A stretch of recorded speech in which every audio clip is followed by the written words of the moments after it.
अस्सलाम वालेकुम वरहमतुल्लाह। दोस्तों, अगर किसी को अच्छा शौहर मिल जाए और अच्छा ससुराल मिल जाए ना, उस औरत के लिए दुनिया में जन्नत होती है फिर।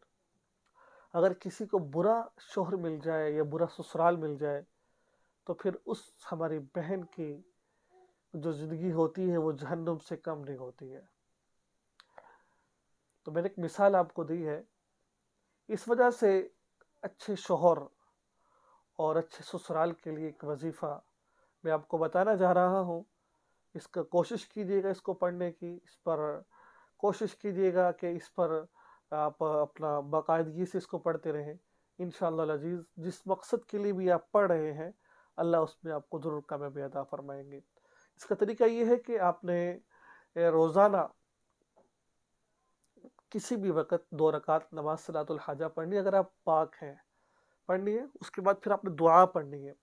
दुआ क्या है? अल्लाहुम्मा ला तुसल्लित अलैया बिज़ुनूबी मन ला यखाफुक फ़िय्या वला यरहमनी। मैं कोशिश करूँगा कि इस दुआ को स्क्रीन पर दे दूँ, आप इस दुआ का एहतमाम करें। एक दफ़ा दोबारा फिर दुआ पढ़ देता हूँ।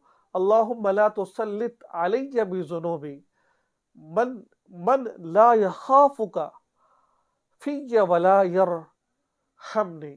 इस दुआ का आप एहतमाम करें।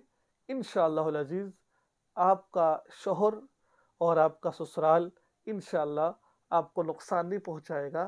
अल्लाह ताला इस दुआ की बरकत से उनके दिलों के अंदर आपकी मोहब्बत को बिठा देंगे।